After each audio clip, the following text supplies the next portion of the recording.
looking at the trades, obviously you are very well immersed in the Mets farm system, and probably a little bit more prone to hold on to prospects than other people, especially in the wake of the PCA becoming a superstar for 2 months of Javi Baez that's been happening. I'm sure that's made a lot of people more gun shy. Definitely has made me a little bit worried about which guys to give up and which guys to hold on to. But when they are looking at the deadline this year, and they are looking at starting pitcher, the bullpen, and 3-4 positions on the offense potentially, there's a lot of moves to be made. Which prospects do you think, either from the team perspective or maybe just your own personal opinion, you think they're going to be willing to move?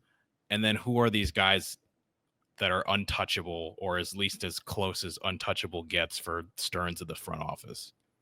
Yeah, I don't think the term untouchable exists really. Like for the right player, anybody can be had. I think the list is probably going to be longer than maybe some people would like, because I think when I start listing off the 4 to 5 names that I'm going to, I think people will go, well, if you're not going to trade one of your top 5 prospects, who do you think you're going to get? And to a degree, that's valid. But I also think this Mets system is as deep as it's been. So I think the number 8 or 9 prospect in the Mets system is inside the top 5 for somebody else. Like they're in a much better spot as a farm system. But I would personally be surprised if you saw Jet Williams, Nolan McLean, Jonah Tong, Carson Benj, or Brandon Sproat traded at this deadline. I think all of those guys will stay unless there's, again, one of those deals that we don't see coming. Because Stearns has traded top prospects before. You just have to go back to the Christian Yelich trade when he was with Milwaukee. So he's not against trading prospects, but it's got to really be worth it. I don't know his appetite. And this is going to be interesting now because last year was his first year and it was a quote unquote bridge year, right? That's what they told Scherzer. That's what they told Verlander. Their moves in the offseason kind of indicated that as well.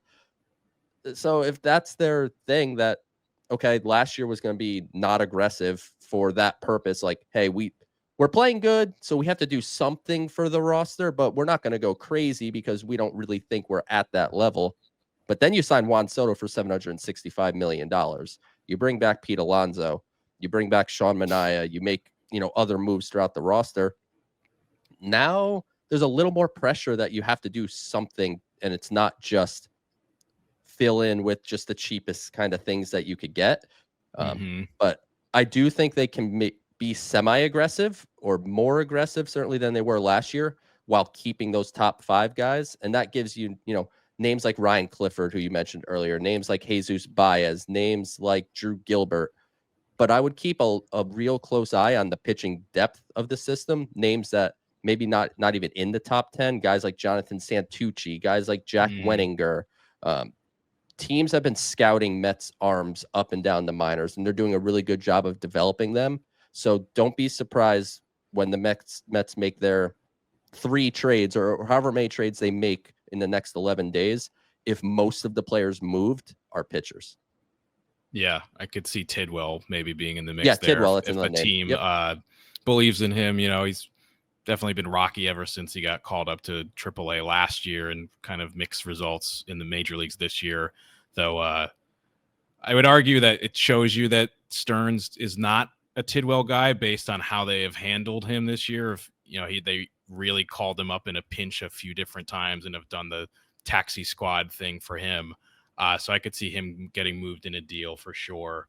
But one thing I think is interesting is, you bring up the 3 pitchers that they don't want to trade. And I agree that it seems very unlikely that they would trade Tong, McLean, or Sproat. Like maybe outside 1% chance of Sproat perhaps than the other 2.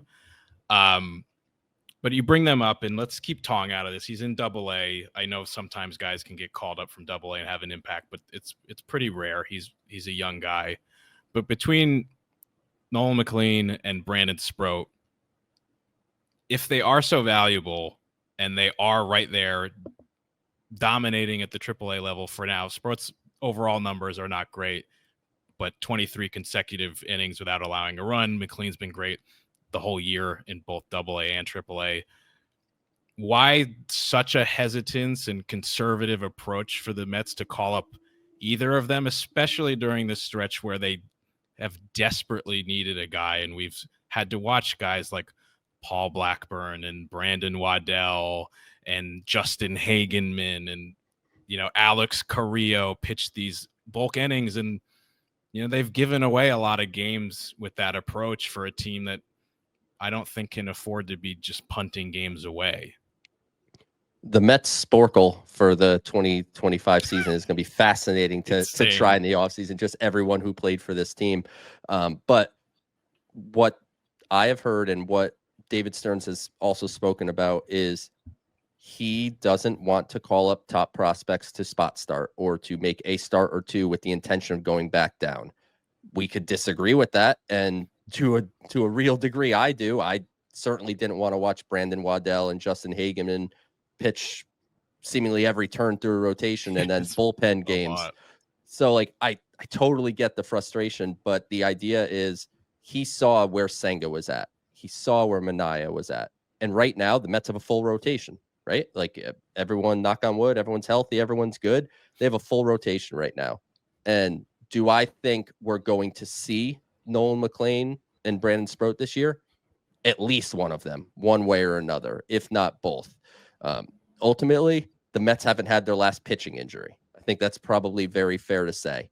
So that could be an opening in a rotation for somebody. I think Nolan McLean could be an impact reliever if you call him up in like September. I think he could be that kind of guy. What David Stearns is showing, and it is very interesting given where we play, New York City, the way it's covered, the pressure and everything that goes into it. This man respects the long game, and he doesn't care that we don't like the fact that Brandon Waddell and Justin Hageman are pitching bullpen games. He's like, these guys are coming back, and the young guys are going to come up when they're ready and when they're ready to take on a job full time. And I think we will see, like I said, both of them, if definitely one, possibly both. But man, I'll tell you, my Twitter mentions are electric every time. All I'm trying to do is post highlights of Mets prospects doing good things. It's what I've done as long as you've known me and longer than you've known me, actually. And my mentions are just lit up about just ripping the Mets or Joe. Why aren't they calling up? I don't know. I'm not making the decisions here. But I would say when you just look at those guys, there is a pathway for them making an impact this year. It's just a matter of how that exactly shakes out. I'm not sure.